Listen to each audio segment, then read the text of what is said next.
16 November শনিবার বিকেল 3টার দিকে খানপুর 300 শয্যা বিশিষ্ট হসপিটাল সংলগ্ন স্থানে জাতীয় বিপ্লব ও সংহতি দিবস উপলক্ষে নারায়ণগঞ্জ মহানগর বিএনপির উদ্যোগে এক বিশাল জনসভা অনুষ্ঠিত হয়। উক্ত অনুষ্ঠানে সিদ্ধিরগঞ্জ থানা যুবদলের উদ্যোগে এক বিশাল মিছিল নিয়ে যোগদান করেন সিদ্ধিরগঞ্জ থানার ছাত্রদলের সাবেক সভাপতি মোফাজ্জল হোসেন আনোয়ারের নেতৃত্বে মিছিলটি সিদ্ধিরগঞ্জ থেকে খানপুর মেট্রো হল প্রদক্ষিণ করে জনসভায় উপস্থিত হয়। সিপাহী বিপ্লবের দিনগুলো স্মরণ করে নারায়ণগঞ্জ মহানগর বিএনপির নেতারা শহীদ জিয়াউর রহমানের ত্যাগের বিভিন্ন দিনগুলো বর্ণনা করেন। এ সময় সিদ্ধিরগঞ্জ থানা ছাত্রদলের সাবেক সভাপতি ও নারায়ণগঞ্জ মহানগরের যুবদল নেতা মোফাজ্জল হোসেন আনোয়ার সমাবেশ তার বক্তব্যে বলেন, শহীদ রাষ্ট্রপতি জিয়াউর রহমানের আদর্শ বুকে ধারণ করে এবং আমাদের নেতা দেশনায়ক ভবিষ্যৎ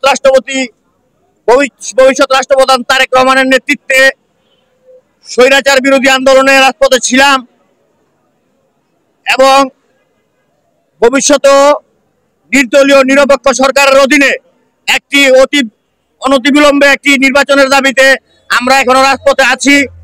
আজকে 7 নভেম্বর উপলক্ষে মহানগর যুবদলের এই র্যালিতে সিদ্ধিরগঞ্জ থানা যুবদল ব্যাপকভাবে মহানগর যুবদলের সাথে অংশগ্রহণ করেছে।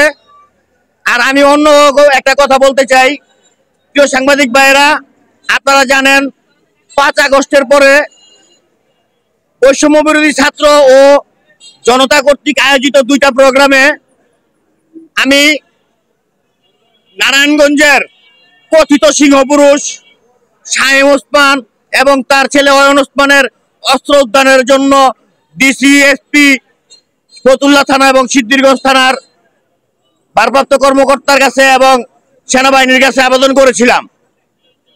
এই আবেদন করার পর থেকে সিদ্ধিরগঞ্জ থানা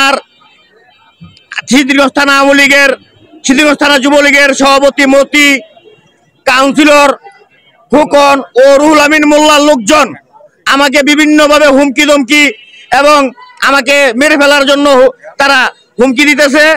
তো যাই হোক, তারা জানে না আমি আনোয়ার এইসব হুমকি ধমকিকে ভয় পাই না।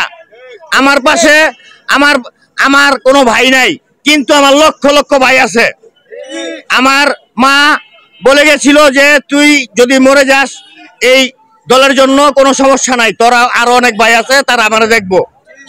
তো আমি আজকেও শাহেম ওসমান, অয়ন ওসমান, মতিউর রহমান মতি, তারপর কাউন্সিলর রুহুল আমিন মোল্লা সহ ওহিদ আলম কাজী ও মমিনুল আলম ভূষণের অবৈধ অস্ত্র উদ্ধার ও তাদের অনতিবিলম্বে গ্রেফতার দাবি করছি আপনাদের মাধ্যমে।